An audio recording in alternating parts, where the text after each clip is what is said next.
Good afternoon, everyone. This is Mark Molina, CEO of Molina Leadership and Business Development Solutions. Today, we are interviewing the superintendent of Willamalane Parks and Recreation, and we also have with us the board president. Our superintendent is Mike Wargo, and our board president is Greg James. Now, our board of directors is they are publicly elected positions.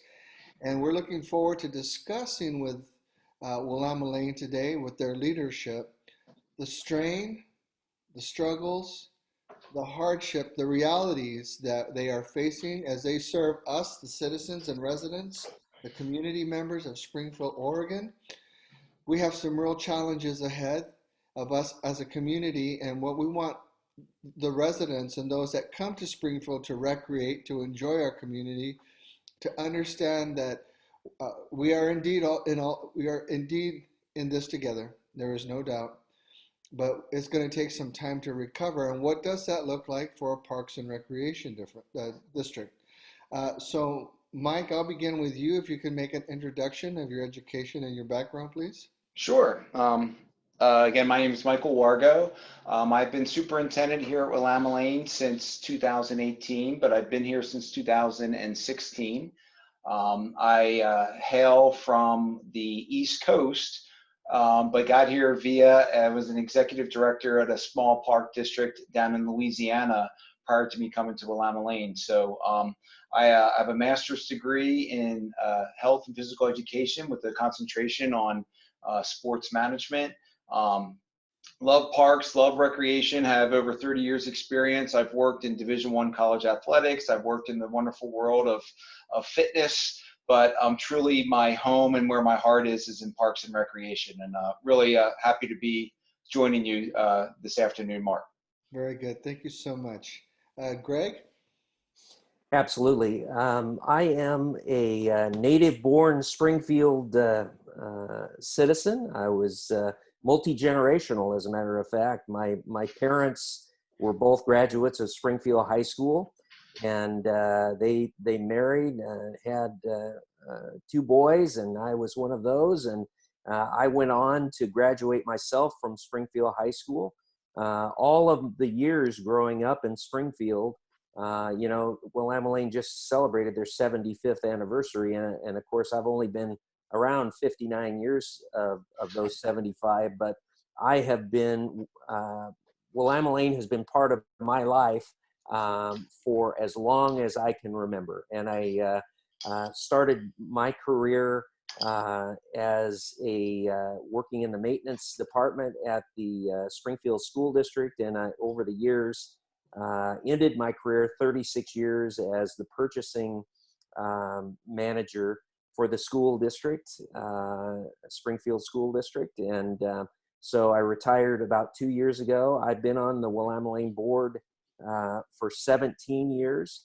And just, this is my passion. I know that Willamalane is the glue that binds this community together. And the pride this community has in their park and recreation district is incredible, and rightfully so. I think this district has been built on the shoulders of leaders going back to Judge Fort 75 years ago, who had a vision about creating a park district, and this was Willamalane, of course, was the first special district in the state of Oregon due to legislation that was passed by Judge Fort, and the voters brought on the special district. So a lot of history here, and certainly I'm delighted to be here today to talk with you, Mark, about some of the challenges we're faced through this crisis. Michael, Greg, how long have you been on the board now? I've been on the board 17 years. Actually, 20 years ago, I put in my application for the budget committee. I started on the budget committee, and I served a year on the budget committee as the vice chair, and then 2 years as the chair. At the end of the third year, Rob Adams, who was a longtime board member on Willamalane, elected to resign from the board, and I was appointed to Rob Adams' position when he resigned. And subsequently, we've named a park after Rob Adams. He was an amazing board member, long-serving member of Willamalane board. So, Thank you. Now, for you, Micheal, just real quick, knowing the history of Willamalane and it's quite frankly the adoration that the residents have for this organization. What was it like for you coming from a different location into this organization as it is? Well, that's a great question, Mark.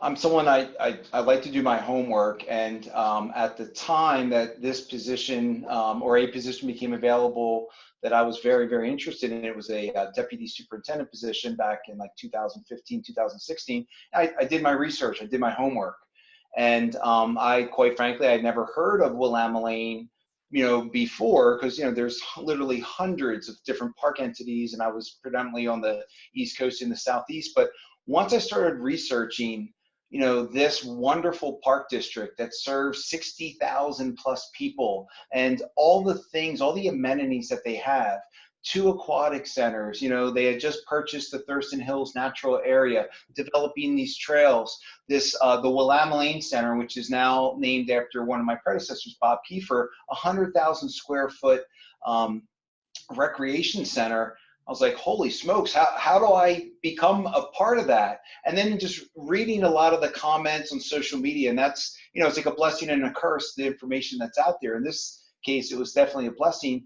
of just all the positive comments from people who just simply love Willamalane.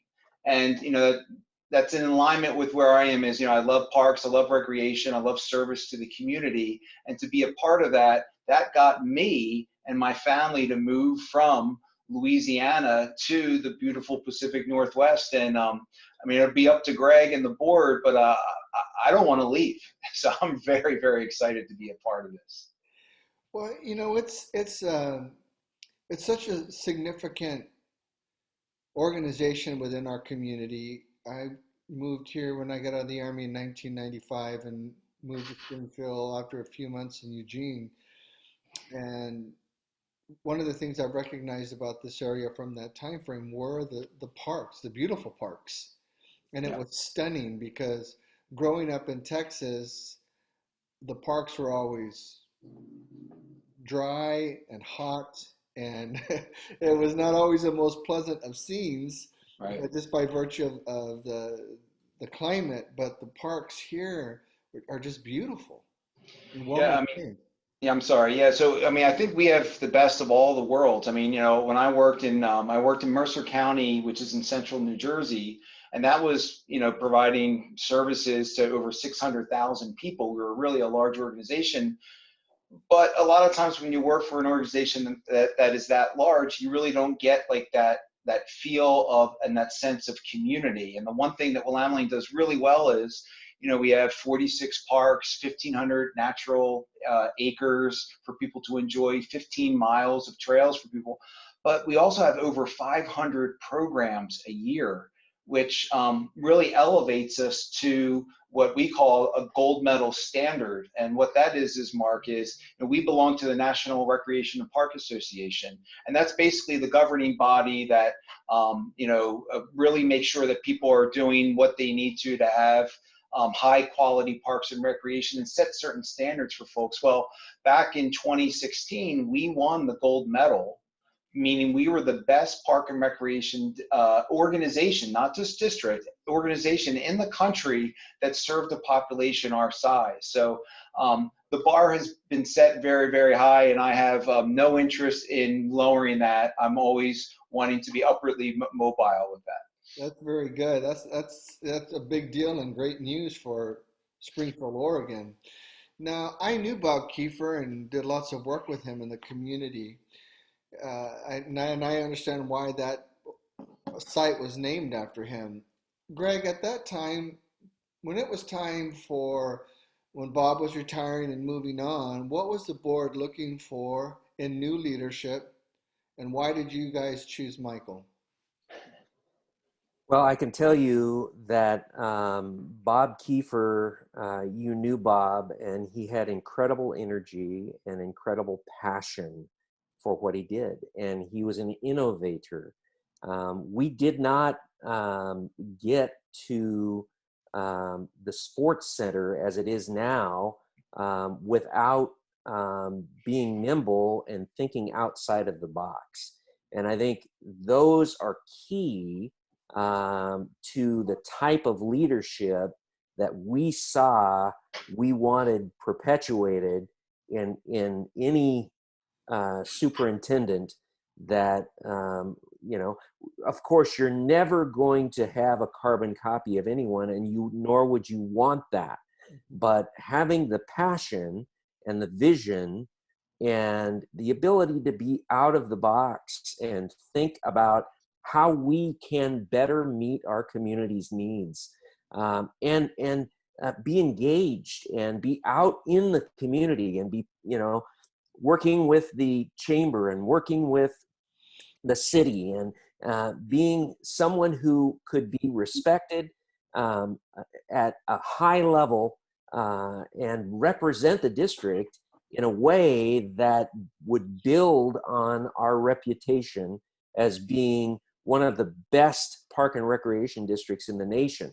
So those are big boots to fill. And I'm telling you what, Micheal has done an amazing job for the Park District over the last 3 years, and subsequent to that, when he was in a deputy role.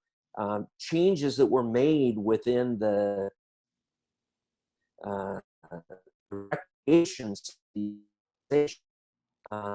were amazing. Just restructuring and thinking outside of the box. And I could go on and on and on about things that have changed in the organization during the time that he has taken the reins. And so those are the types of things, of course, that we were looking for. It's multifaceted. Being a leader of an organization like a park district, you have the recreation side of the house, which is, you've got to really be thinking about and know sports and recreation, and what are the latest trends like pickleball, and those types of things, keeping things moving forward. But also there's a huge piece that is the planning side of an organization, and the planning for the parks, and SDCs, systems of development charges, and just the financial status of an organization. So it certainly is multifaceted. And anytime you look for leadership, you think in terms of not only strength in the side that they know recreation and are great leaders in recreational organizations, but the business side of where the rubber meets the road and how we move projects forward when faced with sometimes odds that you would look at a situation and say, there's no way you can make that happen. Look at the Kiefer Center. That was an amazing process that was actually a P3, public-private partnership that ended up working out incredibly well, and for all of the citizens of Springfield. So, all of those types of leadership qualities are things that we certainly were looking for as a board when we hired Micheal. Thank you. And if I can add to that, Mark, I have a debt of gratitude to Bob Kiefer, because he's the one who hired me. And it's not lost on me that, it's somewhat odd, right? I work, my office is in the Bob Kiefer Center. So I'm, the person that was there before me, that he had a giant rec center named after him, but it's not lost on me. And that doesn't intimidate me, that inspires me. Because, I'm not Bob, I'm different from Bob, but one thing that we share is a passion for parks and recreation and the Springfield community. And it's just a daily reminder is, you know what, you do have big shoes to fill, and we've got all the inspiration that we need. Something else that I wanted to share, just regarding superintendents and what they mean to Willamalane. I'm very happy and lucky to be. I'm the 10th superintendent that Willamalane has ever had. And when we were doing research for the 75th anniversary celebration last year, we did a lot of history and research.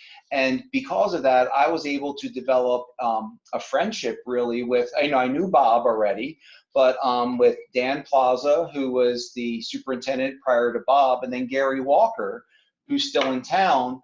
And just to be able to talk with them about the trials and tribulations that they've had to go through, because even though we will say COVID-19 is like nothing else that anyone has had to deal with, but there's always those challenges, right? Whether it be a budget crunch or a recession or what have you. And just to be able to lean on this legacy of incredible leaders from Kiefer to Plaza to Gary Walker, it just makes me feel like, I've got so much support behind me that it'd be hard for me not to continue on that right path. Yes. Well, I think I met you when I came back from Texas, and from what I've seen from you, Micheal, I don't think they could have made a better choice. Thank you. You are significantly a profound leader, and it's very obvious that you're an expert in your field. And that's been exciting to watch, because I know coming in behind someone that significant of a role in the community is going to be tough on anybody. Sure. And you have stepped right up to the plate, and Willamalane is still swinging and hitting home runs. All right. That's good news. We hit a foul ball every once in a while, but that's part of the learning process, right? You got to adjust.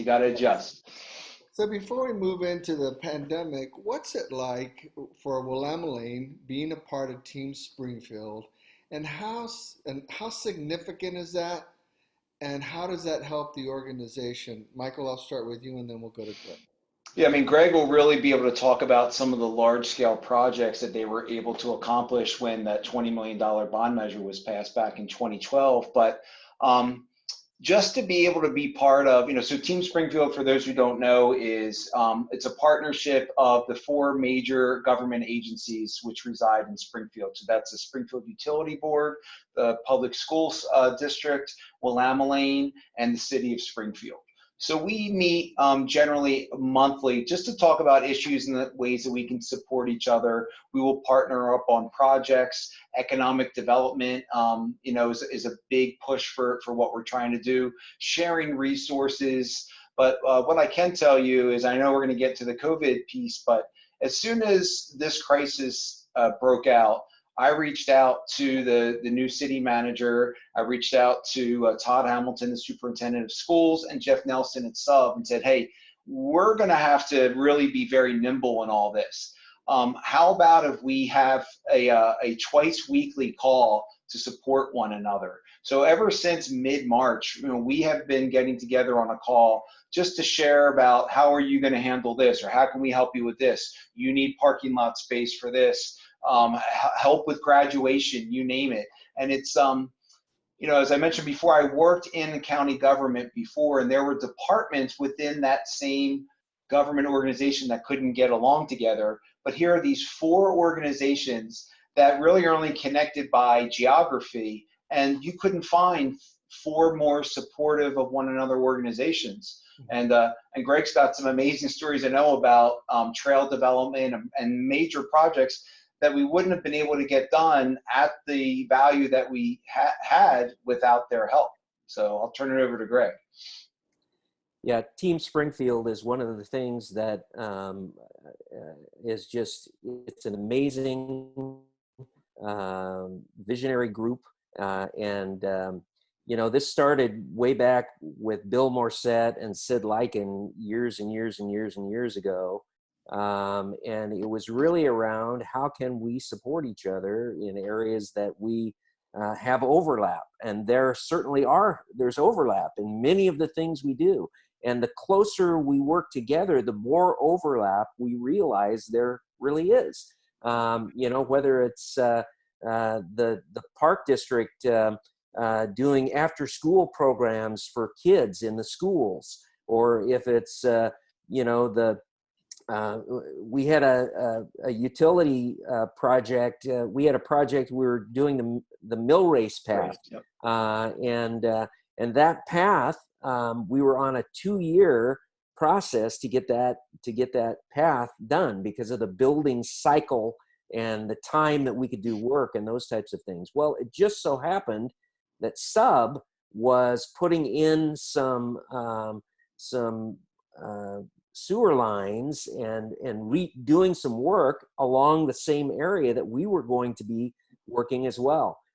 They already had a contractor on board, and so rather than us having to go through a separate competitive process, we were able to work with Sub and piggyback and change order their process, and we saved an entire construction season by working with Sub. And what I find is amazing is the electeds. You talk to any of the leaders in these organizations, and the expectation of the electeds is figure out how you can work together. That's the paradigm we work under. Whether it's a snowstorm, and we need to help out because the city has some equipment and we need something cleared out, or we have some folks available to go clean up trees and do things. That we're always in a process of working together. And it's really interesting, because many municipalities are very different than that. Many municipalities, as Michael was saying, for instance, not to name any names, but the city across the river, their park district is under the jurisdiction of the city, and in those types of situations, often there are fiefdoms, and there isn't the type of close interaction and pulling on the same end of the rope.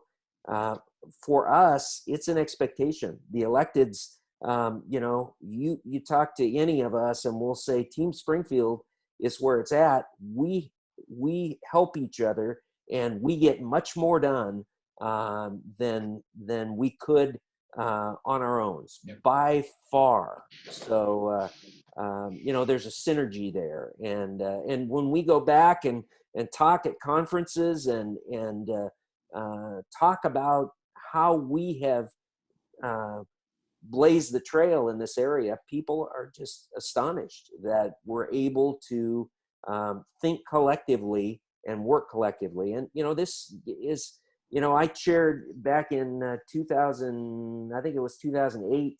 The city had a visioning process, and I actually volunteered for that. We Springfield Tomorrow, or Springfield 2000. I think it was Springfield 2000, and so the Park District and Sub were part of that visioning process along with the public, and the school district. We were all part of that vision. It wasn't the city doing their own thing. It was, how can we work together to make Springfield a vibrant, healthy community that the businesses want to come to, that people want to live, raise their children, educate their kids, and have a wonderful place to live. And that's the vision that Team Springfield brings to the table. And I'm very, very proud of it. You can't tell I'm proud of that. I am. Well, I had never heard that story, so I was going to ask you. So you answered. I appreciate that, how it all came to pass. Now, Michael, you said Willamalane has 46 parks, 15 miles of trails, 500 programs a year, 1,500 acres of recreation area. That must cost a lot of money to take care of, and a lot of employees to do it. It does, but we're also proud of the fact that, Willamalane is a great place to work. And, there's varying lists, but I think we're between the 5th and the 6th largest employer in Springfield, which, I think to me instills a lot of pride, because that's a way that we give back to the community by being a great place to work, right where they live and play. So yeah, as you know, Mark, as a member of our budget committee, and thank you very much for your service. It's not, there are costs associated with running something that is so multifaceted, and our biggest expense is staffing. Because benefits are expensive and all, but we really feel that the value that we offer that Springfield resident, and even the ones that come from outside of Springfield, far exceeds what that expenditure is. So the way that we're set up as a special tax district is, we get the majority of our revenues from our property tax base. And then for us to make that budget, we then have to collect fees, rentals, memberships, preschool, all of those recreational revenues have to come together with that property tax, and that's what makes our full budget. So without those people that we're paying, and we've got some unbelievable employees, we're not going to be able to generate that revenue, which then thereby keeps costs of other programs down. So it's a system that works really, really well. And we have our own cost recovery model that we're very careful that the more individualized an activity is, the more that person has to pay for it, rather than the things like a walk on the trail or just going to a park. There's no fee for that because everyone has already paid for that through the property taxes. So it's a system that's worked out very, very well. And a lot of times those revenues enable us to either get us through a tough time like we're going through now, or to be able to do things and upgrade our systems without asking for additional dollars to the public or anyone else. So I see it as a win-win in that situation. I would just, if I could just chime in for a second, one of the things that I'm proudest of, there are a couple of things. But one of them is, for instance, our lifeguards at our pools. Those are opportunities for our high school kids to have a paying job and learn a skill.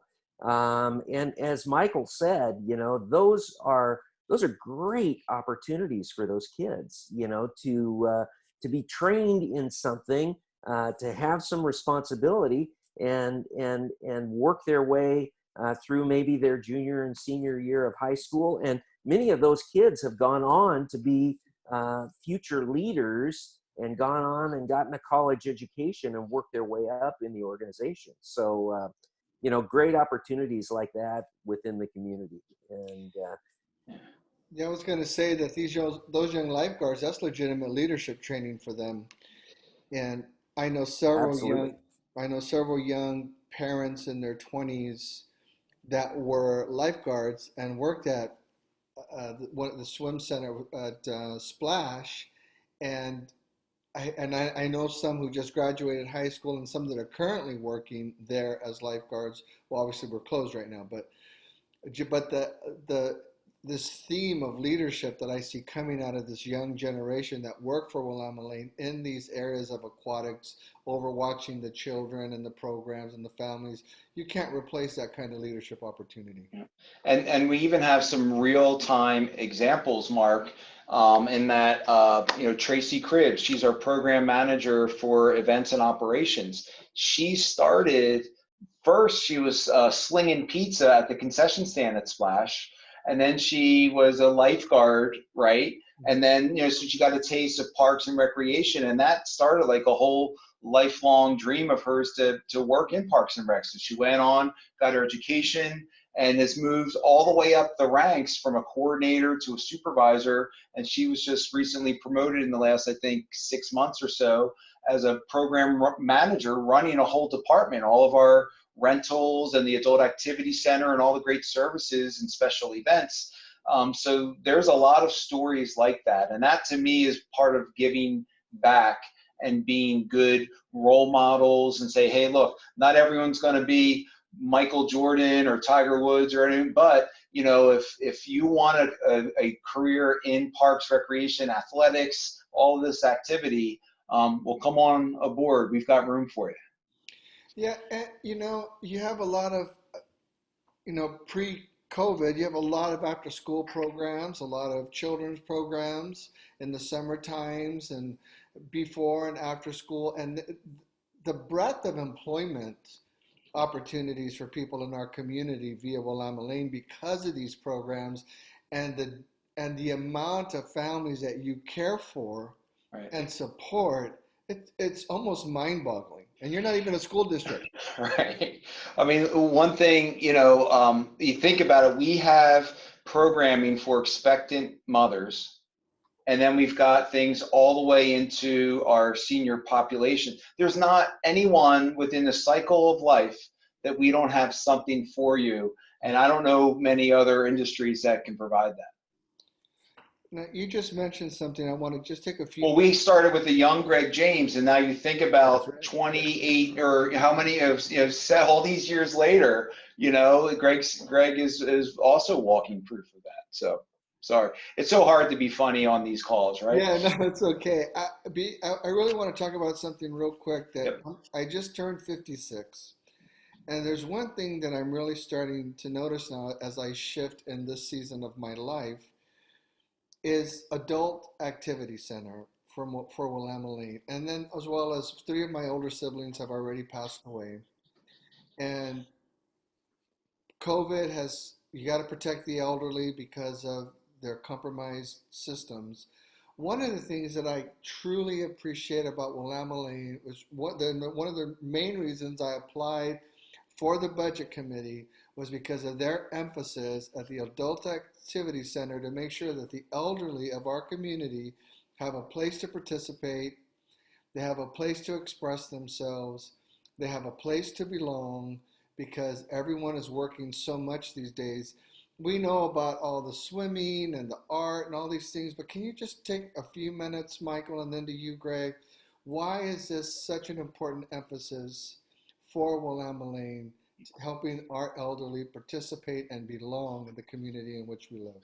Well, it's entrenched in Willamalane's DNA, quite frankly, Mark. Our mission statement is to provide exceptional parks and recreation to enrich the lives of everyone we serve, not just the people in our gyms, not just the people in our pools, but that's everyone. And as America ages and that population is growing by leaps and bounds, that's just as important as any other. So I like to think of the Adult Activity Center as it's like Springfield's living room, right? Because it's one of the few places that we actually encourage responsible loitering. Come on in, sit down the way that it's set up. And this is all pre-COVID, it may change.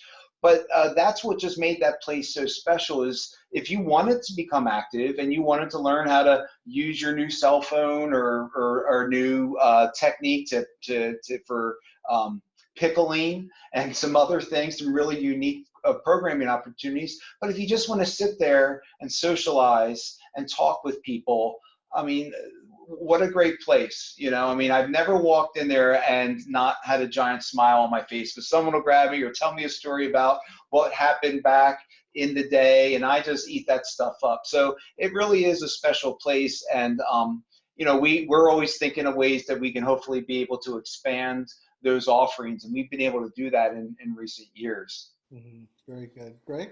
I would just tell you that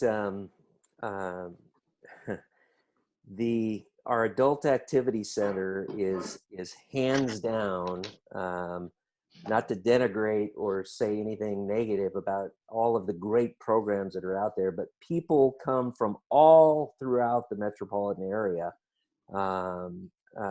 to our adult activity center because of the what a special warm place it is and the opportunities that are there. I can tell you, for instance, we'll have, we work with the Lane Council of Governments to provide meals, the Meals on Wheels program, even through this COVID crisis. We have had drive-up meals available for seniors to be able to swing by and pick those meals up.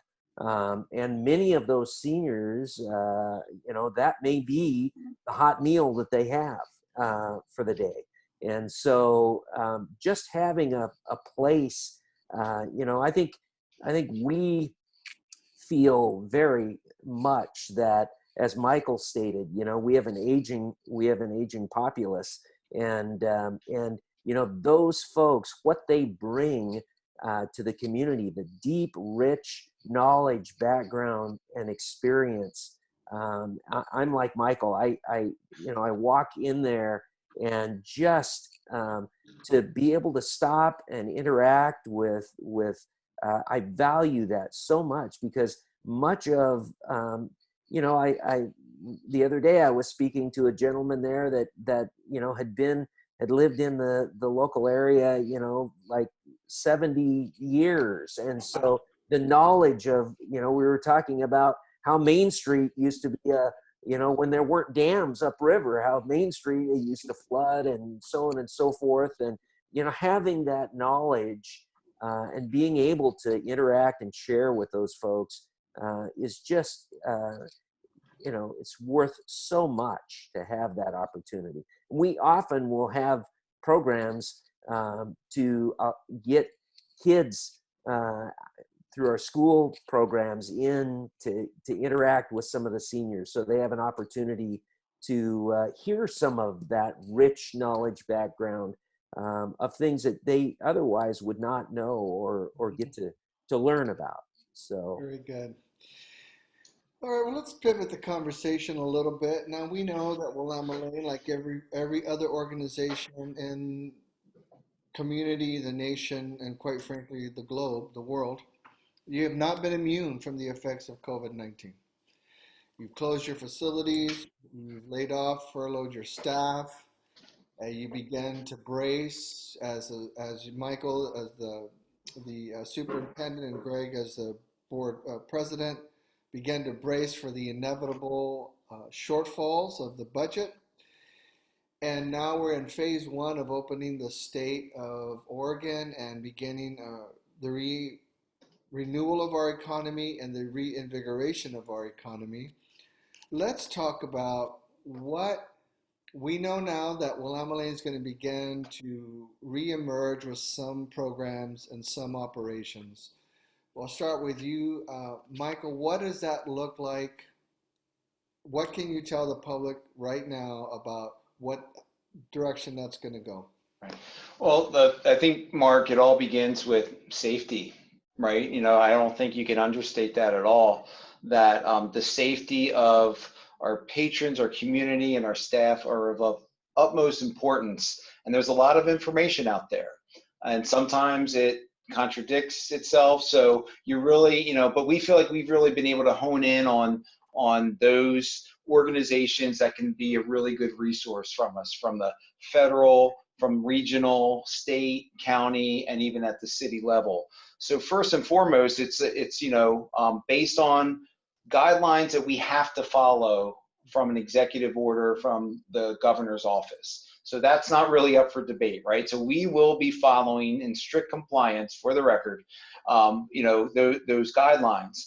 But then it comes into what you have to do versus what we feel that you should do. And I'm going to always err on the side of caution and safety and do more than what is really expected of us, because people are trusting their children with us, each other, loved ones, and we want to make sure that they're as comfortable as they possibly can when they start coming back to some very limited opportunities. And what those are from an indoor standpoint is summer camps. If you had asked me, Mark, hey, are you going to have any summer programming 3 weeks ago, I would have said probably not. But because of all the work that we've all put in, wearing face coverings and all the hand sanitizing and staying at home, we've been able to flatten and even lessen the curve.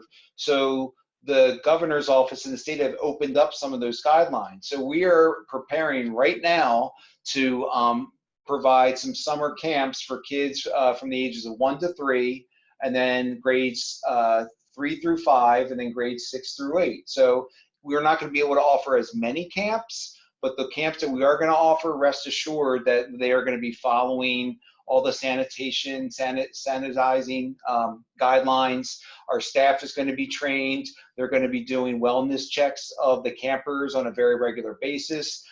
We are requiring staff to wear a face covering, even though it's not mandated, but whenever they can't guarantee that they can't maintain that physical distance of 6 feet, what we're asking them is, okay, just put your face covering on just to be extra safe for yourself and everyone else. So we've got the summer camps coming online soon. Those camps are going to start, I'll throw a little plug if you don't mind. They're going to start on June 15th. Great. It's the first day of camp, but you can register starting June 3rd at 8 a.m. So go to willamalane.org and sign up. And because we feel that there's a really good chance there's going to be a higher demand than the available spots we have. So, and then the other thing that I'm really excited about, we talked about wellness and fitness and just people getting out, is our fitness center. And here at the Bob Kiefer Center, that's going to reopen. And that's going to start also on June 1st. So what we've done is our fitness center, we expanded it out into the gymnasium area to ensure that people will have that physical distance from one another. We're actually asking people to go online, willamalane.org, and sign up for a block of time that they're going to work out, because there's a limit to the number of people that would be able to use that facility at any given time.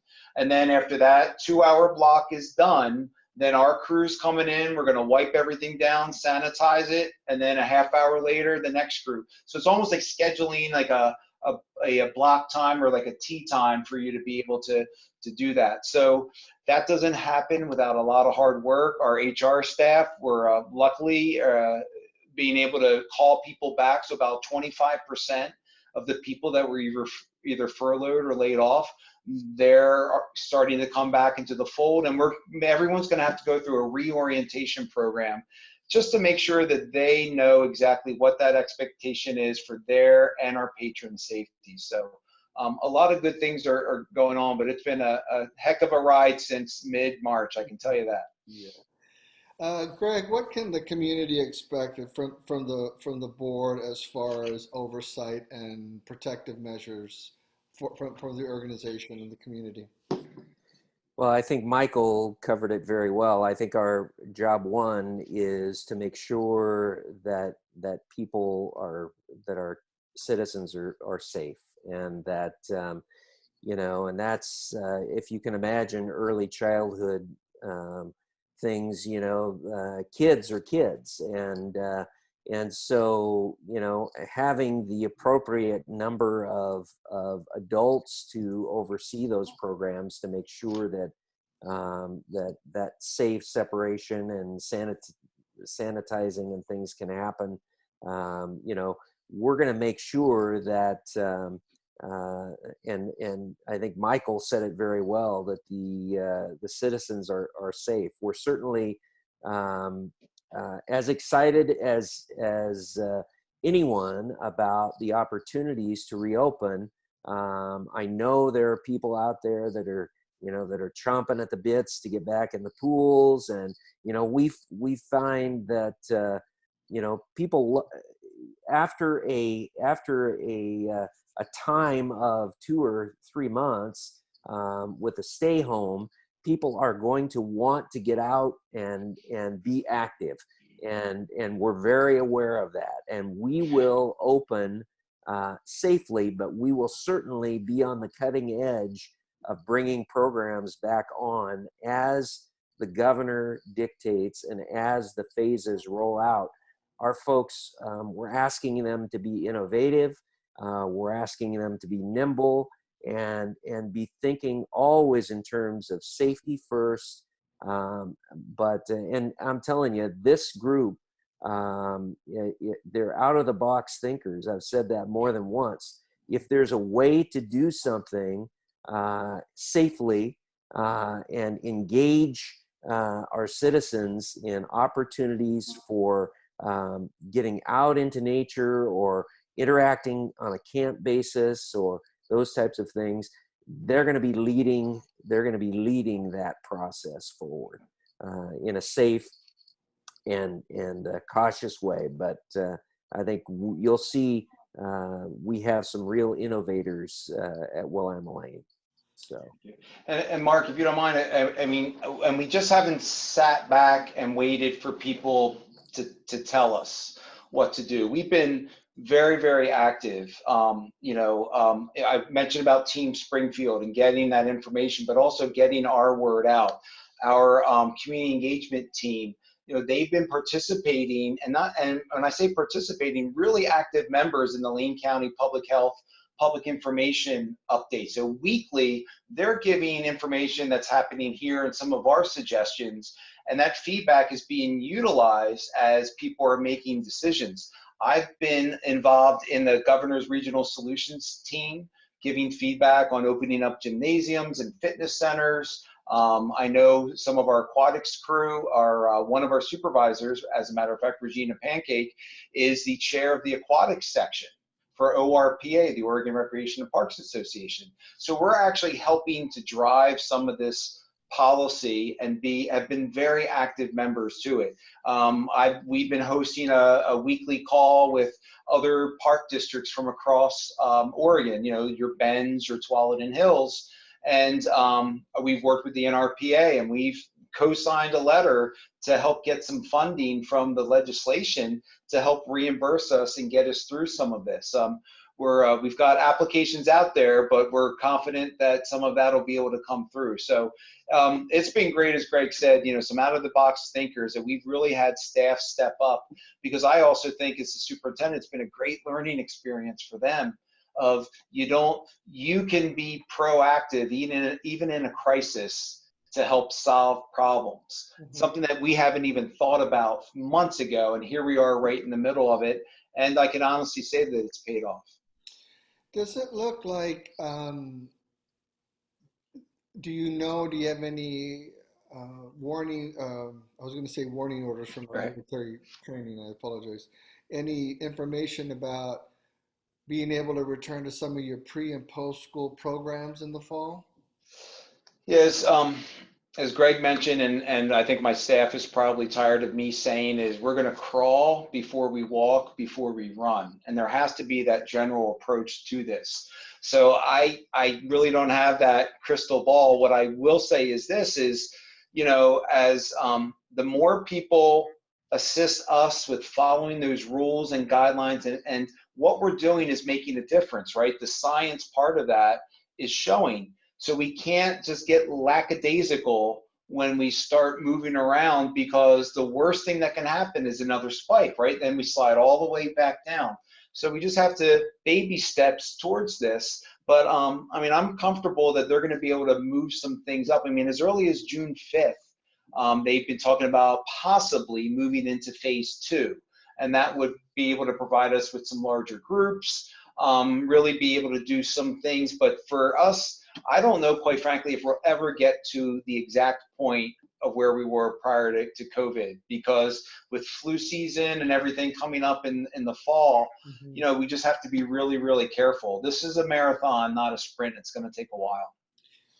I would just, in terms of after school programs, one of the things, back to Team Springfield, because we work so closely with the school district, they will lead the charge on education, and we will work very closely with them. I know those before school and after school activities are incredibly important for many of those children whose parents work a full day, and those kids need the care in the morning, and then the after school time is important time for them to not only have a recreational opportunity, but do some homework and get some academic support as well. So, the school district will be leading on that, but having the knowing that we are working lockstep with our partners in the local jurisdictions makes a world of difference about how those processes will roll out when they are available.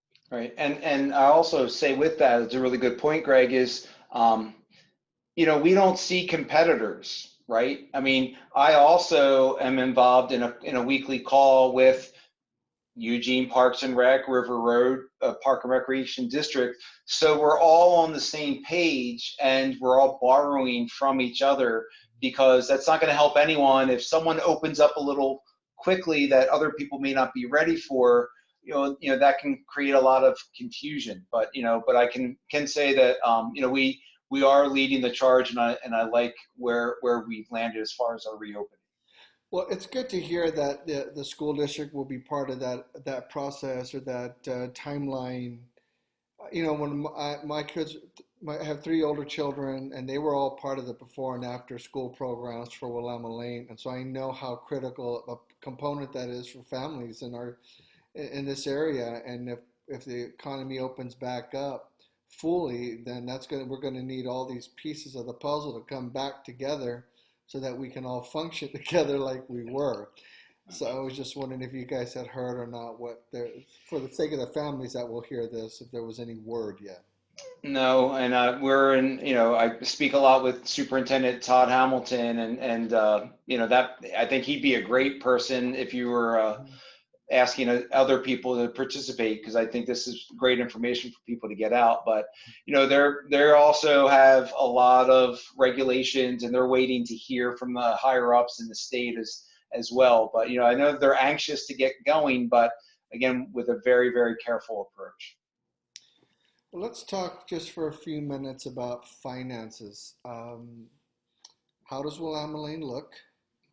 What kind of reserves are we talking about?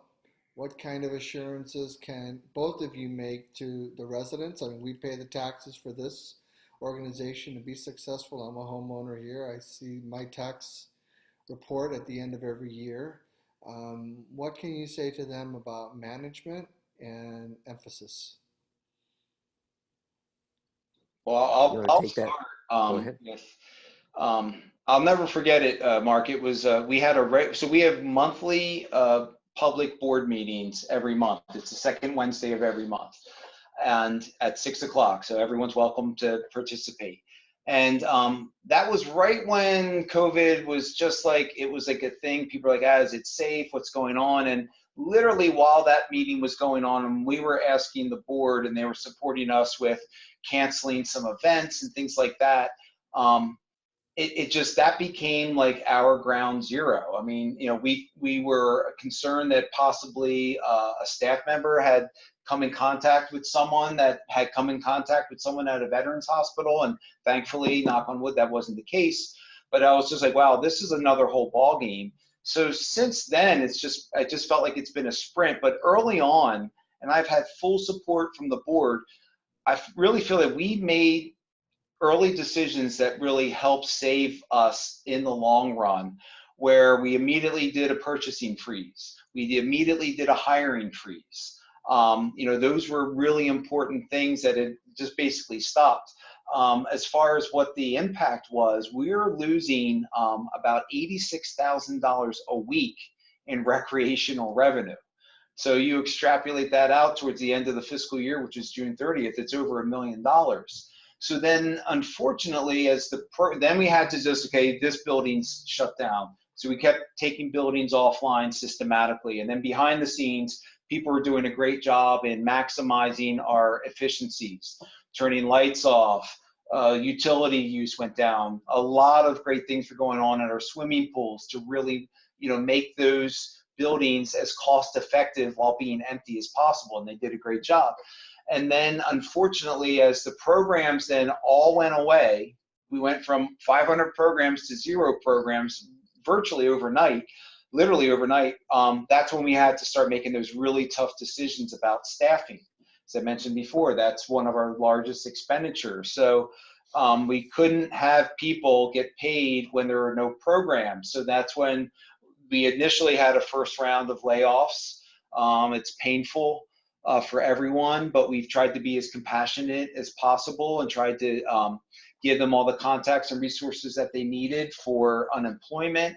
And then once that happened, then we started looking at some of our full-time employees, and there was a furlough a second wave of staff reduction with the furlough, but we really made sure that they were as taken care of as possible. It was really important to me. It was important to Greg and the whole board that thanks to some of the federal programs that were out there via the CARES Act, they were able to get additional unemployment benefit payment until the end of July. So that's still going. So we did calculations, and everyone that was separated from the organization who did apply for unemployment, they were made whole because of that federal money that helped gap.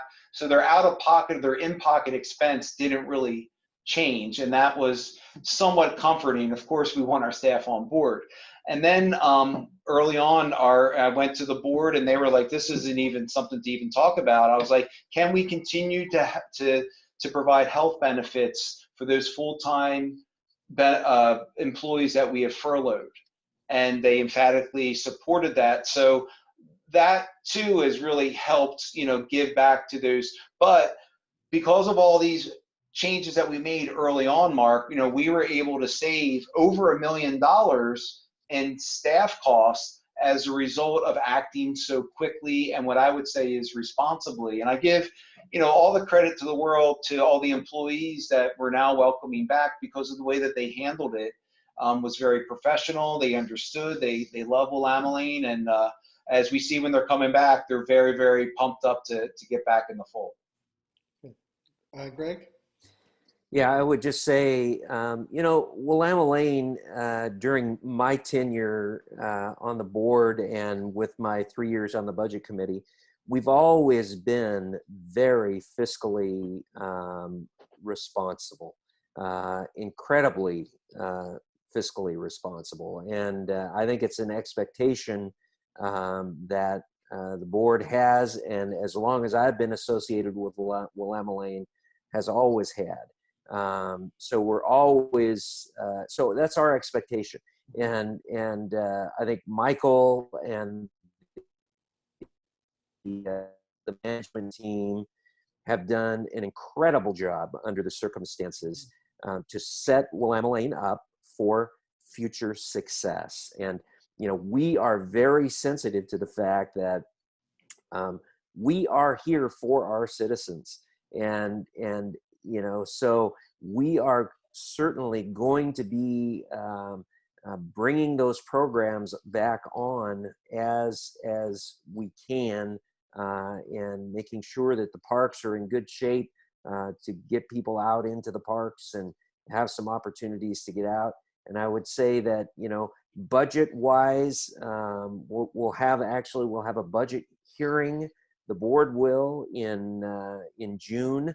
That the budget committee met last night and approved the budget to send forward to the board of directors. That budget, Micheal can talk about if you want to get into that. But we're looking at some reductions, but the reductions have been made in a way that we're still going to have parks that are open and available. We're still going to have programs available as we can.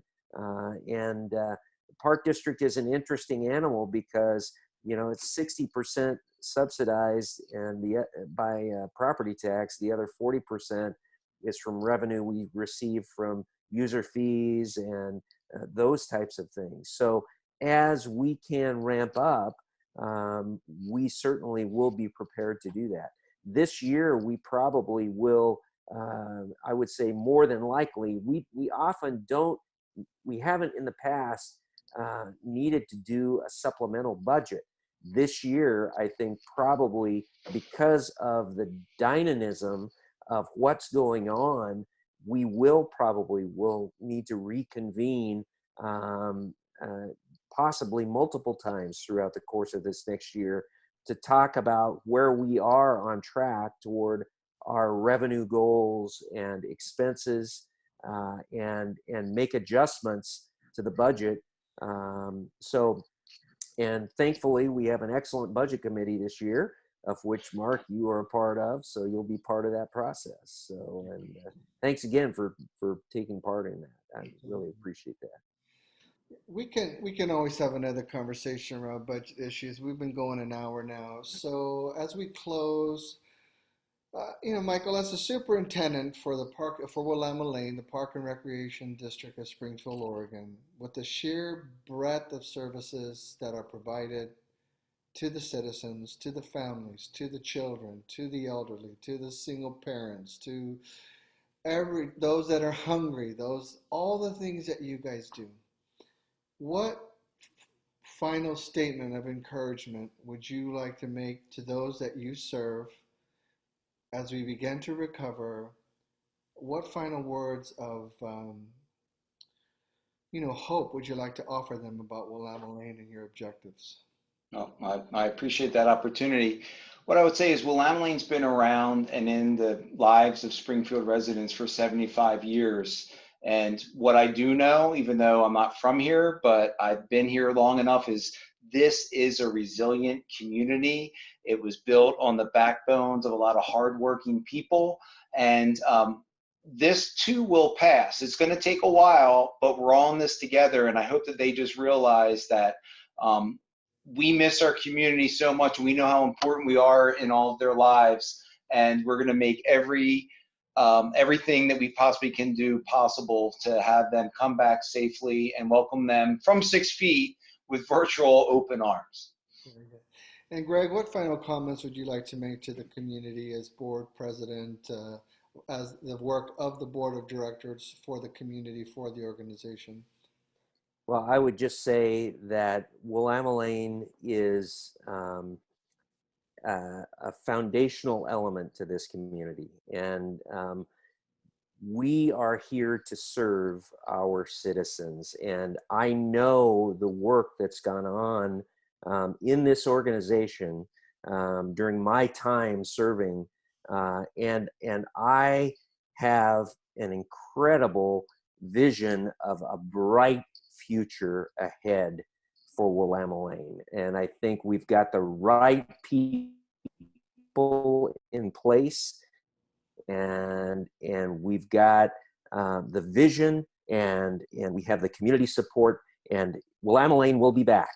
And believe me, with service in mind and high standards, and so we're going to open, like Michael said, virtual open arms when our citizens are coming back, and I think they will still be able to have that level of pride in their park district, not only in the way that we've handled the COVID situation, but how we come out the other side and how we serve in the future. Very good. So, ladies and gentlemen, we've had with us today Michael Wargo, Superintendent of Willamalane Parks and Recreation District, and Greg James, Board President. Gentlemen, we thank you for your time. Thank you for your sacrifices, your commitment to all of us whom you serve. Thank you for your continued oversight of the services that our community so desperately needs, and making sure that as much as possible that is restored, as much as the governor will allow, but that you are working on our behalf, even if we don't know it and even if we don't see it. We know Willamalane is still on the job, and Willamalane is still in place and prepared and ready to interact with us and serve us, the community. Thank you so much, Mark. You're welcome. Thanks, Mark. Have a good day. Mhm. Bye-bye.